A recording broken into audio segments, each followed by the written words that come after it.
In this video tutorial, we will explain you the vibration analysis tools inside the IC software. Inside the IC software, on the left side, you always have your tree structure, and when you open a tree structure till a measurement point level, you go to data acquisition, you will see a table. In this table, you see all the measurement campaigns when the data is collected, what was the temperature, what was the overall in acceleration, and what was it overall in velocity. If an alarm level is stripped, you will see it in color. If you want to see the data behind those measurement campaigns, there are two ways to access the data. Method number one is simply select the measurement campaign of interest and double click in the table, and it will open the data of that measurement campaign. I go back to show you method 2.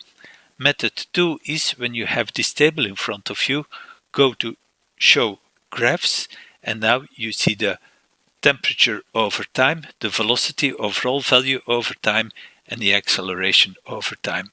Now also from here, if you want, you move your cursor to a point of interest and you click, and it will open the data of that point.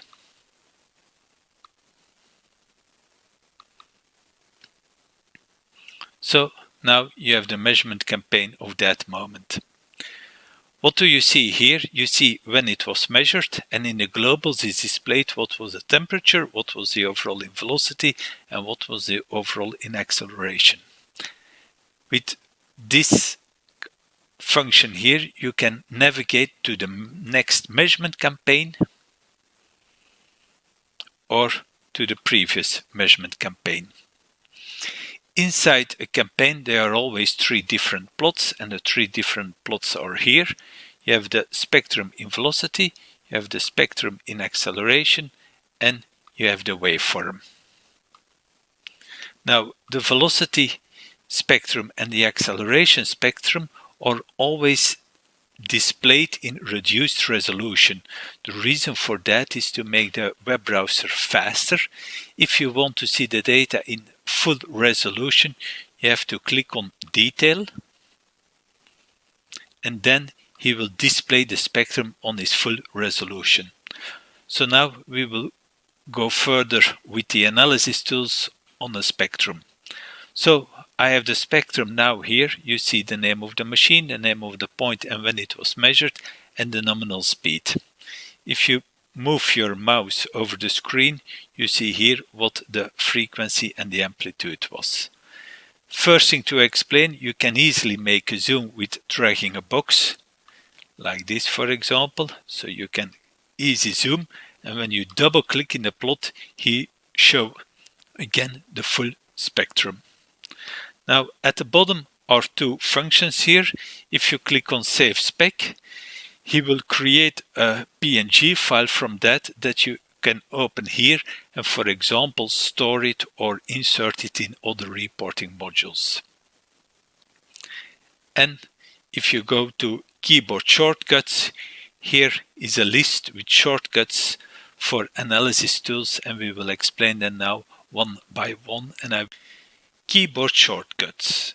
C, set a single point. That means when you're on top of your spectrum and you push first the letter C on your keyboard, when you click now your left mouse, he will install the location and you can read the values here.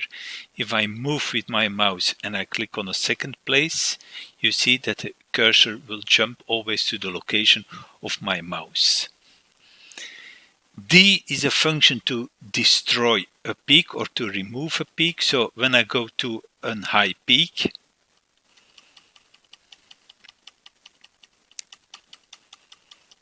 for example this one, and you know what the reason is and you want to remove it from your spectrum, simply push D and it's gone from the spectrum. When you push G, the original plot is recovered. L is to toggle over all the fault lines that you have configured. M, when you push M on your keyboard, you will see a trend plot of all your measurement points, and you will see a dotted line. This dotted line is the starting point of your spectrum, the reference date of the spectrum that you had before. Now, with the right mouse click, you can add up till 4 additional moments in time, any you want. And now, if you push point, you will see a kind of a cascade plot, a 3D plot. And if you push comma, you see the same data but in overlap. N provides the same functionality but inside a measurement point. So when I push N, you see the trend plot but only from one measurement point. So now also I can select multiple points and display the data in a 3D plot or in overlay.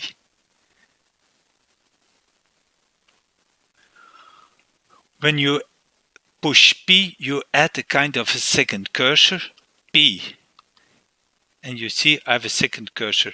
If I click once more, I have a third. When I click once more, I have even 4 cursors now. And only your last cursor will move. Now you can use a function LIFO, last in, first out. So if you push O, he will remove your additional cursors with the last in, first out functionality.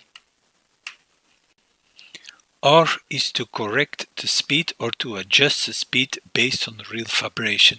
So for example, in this case, in theory, the speed of the machine was 1040. In the real spectrum, I find the dominant peak at 1050 CPM, so I'm quite sure that this is the real speed and not the theoretical speed. So if you move your cursor to this peak location and you push R, he will adapt the speed here, and now all the fault lines will be also based on this value. Be careful, that will not change the measurement point definitions.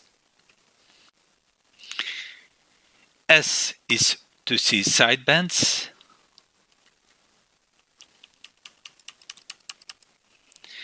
T is to see the nominal speed of all the measurement points. So when you click T, you will see this data here. U is to switch between the frequency units, orders, CPM or Hertz. X, he will search for harmonic families. So with Z, he will jump automatically to the top of a peak in a neighborhood, as you see here. And with W, he will display also the waveform in the same plot. And if you want, now you can simply drag a box here to zoom in the waveform, and you see they are automatically revolution markers.